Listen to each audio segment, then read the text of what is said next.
Venus and Pluto together.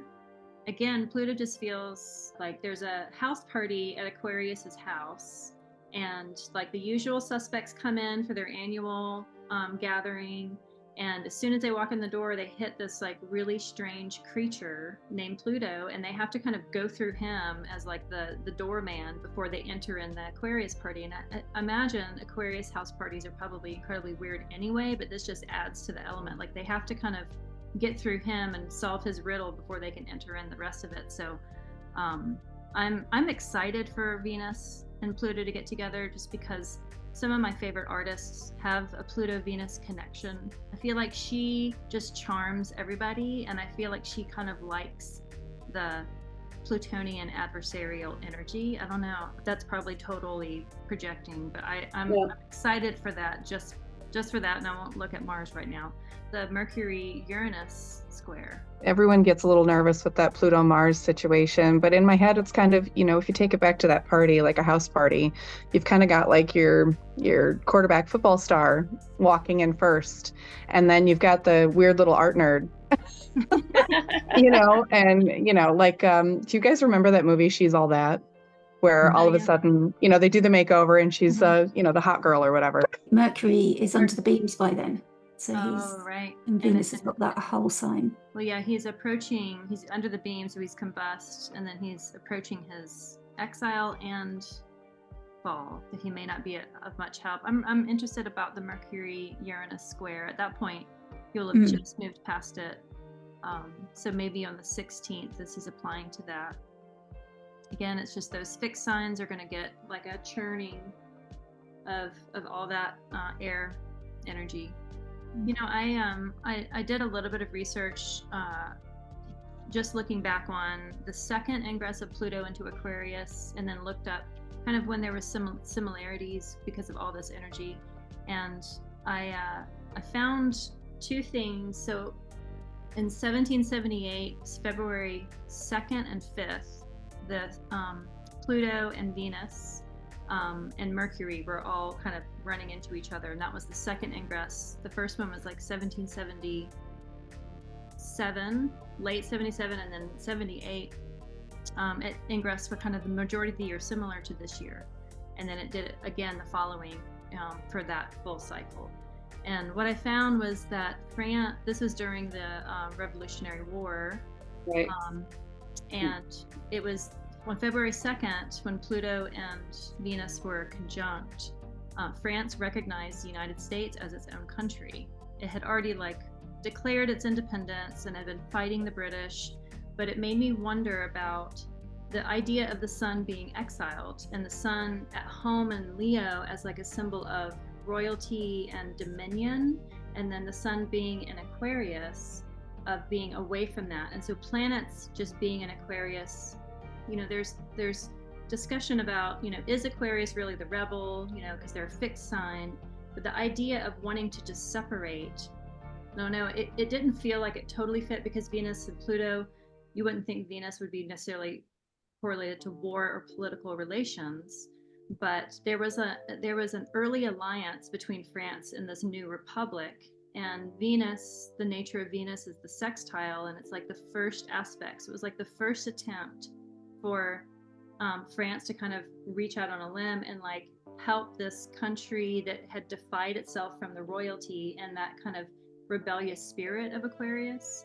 I just wanted to look it up and see, okay, well, if we're going to be hitting that, what would that mean on a world stage?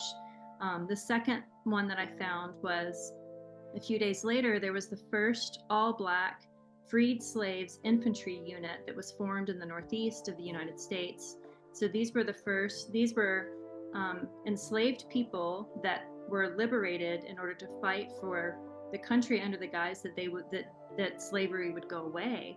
And again, it's that defiance against dominion of the solar Leo energy, and to have liberation and freedom, but again, it's a group, as an infantry unit, and it didn't feel Venusian, but maybe just that, I wanted to get some sort of a heads up for everybody in this year 2024 of what the Pluto connections with all these planets are going to mean. And so it's hard because, one, there's not that many. I'm sure there were a billion things that happened on that day, but just the documented things are pretty limited. And so I think that a lot of astrologers are just going to be documenting lots of things, because these are the first seeds that will be planted for the next 20 years. And again, Pluto is small things become great, great things become small. What are the seemingly insignificant little seeds that are planted, but in February, they become radically important in the next 20 years? Your Peregrine question just reminded me of that. Sorry if that was right. Yeah, because if we think of the opposition of the sun in Leo as everything forming around the center, and then Aquarius being that decentralization, For sure. but also Venus bringing peace and harmony. So she's wanting to bring that sort of softening energy. So even in a war situation, she's like, well, how can we fix this? Yeah.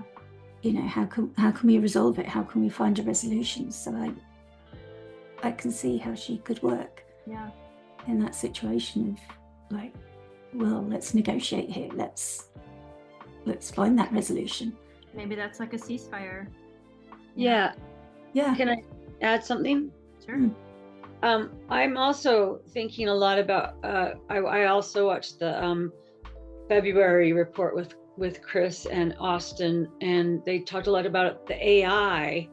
And I just think about, because I know for me right now with the art, it's been something that I've been utilizing quite a bit in a very references and concepts, and just thinking how the AI and the technology, how that will incorporate into the world stage, and the idea of war, and maybe just bringing that into what you were talking about as far as those seeds that are planted. Yeah, and how that small thing might over time become quite something, or revolutionary, or change, and maybe change the way that we fight our wars, or and it'll be a war of technology or words, or I mean, a defense for artificial intelligence is that, I mean, as a woman 100 years ago, I would not have had a washing machine and a dryer. Exactly. And to have access to kind of free yourself from things that we can program a machine to do, if you have all of these things taken care of, then you can put your mind and your hands to something else. Yes. I don't think that it should go unsupervised, but I don't necessarily just look at AI as being like, sex robots are going to take over the world. It's just like, I don't buy that. But Krista, just to double back to your point, with looking back in history and Pluto's movements and those sorts of things, all I kept thinking was liberation. Ideas different from the norm and liberation. And for me, that's where Venus comes in. Is the liberation, the standing up for, the taking up a cause. And that's definitely a theme around those points that you brought up. So I really feel that's where Venus can tie in for sure. And as far as the AI thing, to tie it back to Tracy, propaganda, not to go to a negative place, but propaganda for, against, etc., could certainly be definitely very feasible with all of this movement too.